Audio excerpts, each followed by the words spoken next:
Kalau yang dikhawatirkan adalah biaya kuliah, kalau yang dikhawatirkan adalah soal KIP kuliah, yang dikhawatirkan soal apa lagi?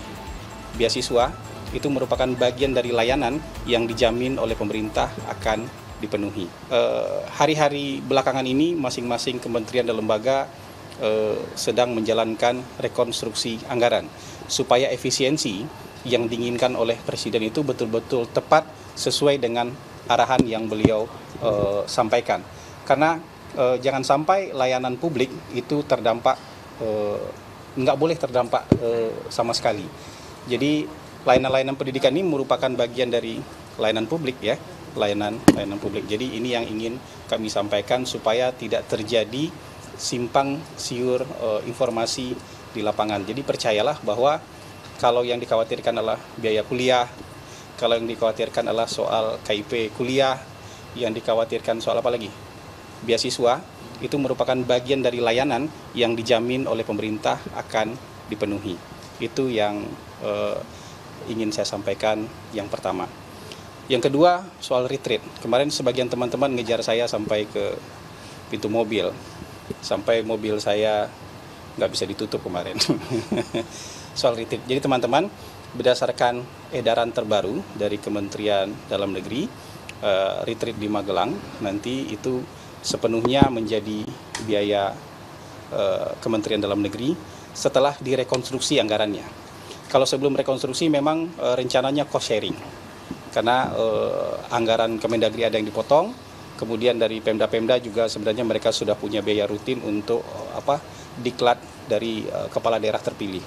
Jadi rencana awalnya cost sharing, tapi setelah kemudian dilakukan rekonstruksi anggaran dengan formula baru, akhirnya Kemendagri mampu untuk menanggung seluruh biaya retreat di Magelang.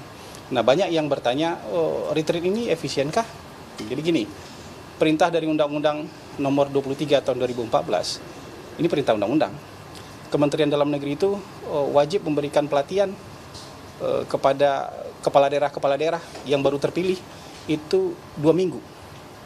Itu perintah. Dan ada juga perintah dari undang-undang kepada Lemhanas untuk memberikan diklat kepada kepala daerah calon-calon pemimpin itu minimal 1 bulan. Nah sekarang diklat pemimpin ini disatukan. Jadi hanya 7 hari. Jadi diklat Kemendagri dengan diklat Lemhanas sekarang disatukan nih. Jadi kerjasama antara Kemendagri dengan Lemhanas. Jadi biayanya pun bisa jadi lebih hemat, prosesnya lebih hemat, dan kemudian juga dari sisi waktu juga jauh lebih efisien. Jadi ini sekarang kepala daerah nggak perlu lagi 2 diklat. Nggak perlu lagi diklat Kemendagri kemudian dilanjutkan dengan diklat Lemhanas, tapi sekarang disatuin.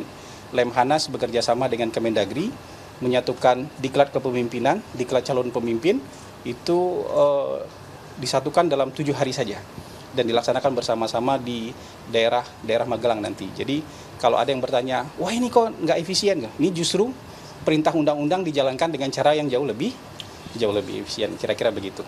Gitu ya teman-teman ya, semoga bisa dipahami. Berarti nggak usah ada kekhawatiran dari masyarakat terkait efisiensi anggaran ya Pak, soal kualitas pendidikan. Gini, total APBN kita 3.600 triliun. Ini bayanginnya secara umum aja. Yang diminta efisien itu 306, nggak nyampe 10%. Hanya 8,5%. Harusnya kita bisa nih, harusnya kita mampu nih. Ya, sekarang mau nggak kita menyisir dengan detail item-item, jangan korbankan layanan publik. Ya, yang diefisienkan itu belanja barang dan belanja modal aja.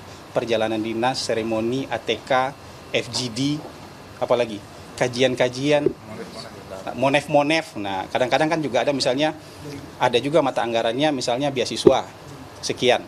Tapi dalam mata anggaran beasiswa itu juga ada anggaran monefnya. Ada anggaran perjalanan dinasnya. Nah, ini aja yang di-cut. Anggaran monef perjalanan dinas, sekarang ada teknologi. Kita bisa ada teknologi HP, ada teknologi video call, ada teknologi Zoom meeting. Jadi ini bisa dimanfaatkan untuk kemudian mengefisienkan proses-proses yang tadi itu.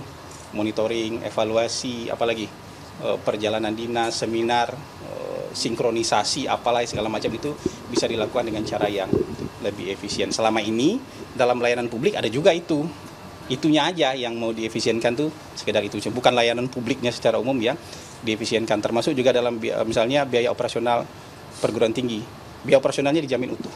ya tidak akan ada pengurangan dan dijamin perguruan tinggi akan menerima biaya layanan yang dibutuhkan gitu. Bapak, untuk ya. Concern efisiensi ini di media sosial juga yang jadi perhatian netizen adalah saat upaya pemerintah untuk menghemat anggaran, tapi ada pelantikan juga untuk terhadap staf khusus di kementerian lembaga. Apakah ini juga jadi concern terhadap Presiden bahwa ini justru malah membuang anggaran baru? Ya, staf khusus berapa sih? Udah cek belum gaji staf khusus berapa? Udah cek belum? Jadi, berapa? 4 juta? Jadi nggak signifikan. Kan ada tunjangan dan Iya, berapa? Totalnya berapa? 15 juta? Cek aja total gaji staf khusus berapa.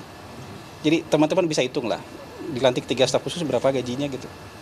Jadi ini kan staf khusus ini yang mendukung kinerja menteri. Jadi ada staf khusus dibatasi kan? Maksimal staf khusus menteri itu 5. Ya kan? Kalau staf khusus saya cuma 3. Dibatasi. Iya, gitu kan. Dari sisi efisiensi ini bukan apple to apple lah. Ya ini bukan sesuatu yang perlu dibandingkan. Orang kan kadang-kadang gampang terbawa emosi aja gitu. Coba cek aja gaji staf khusus berapa total yang diterima oleh staf khusus gitu. di sisi lain staf khusus Pemda juga dilarang untuk diangkat dulu kan sekarang ya, kemarin dari Kemenpan RB. Itu termasuk arahan dari Pak Presiden juga sih Bang buat staf khusus di Pemda itu sementara di hold dulu. Iya begini, nanti di Pemda itu kan mereka punya mekanisme sendiri ya. Kalau staf khusus ini kan ada mekanismenya, ada di kementerian dan lembaga di tingkat pusat kan gitu. Oke. Terima kasih. Terima kasih. Teknisnya apa sama seperti retret menteri juga? Kalau detail retretnya kan kurikulumnya disusun oleh Kementerian Dalam Negeri dan Lemhanas. Jadi gitu. Kurang lebih sesuai dengan edaran Teman-teman tanya sama Kemendagri dan Lemhanas. Kalau soal kurikulum detail teknis itu ada di mereka. Saya hanya menyampaikan soal yang prinsip aja. Terima kasih.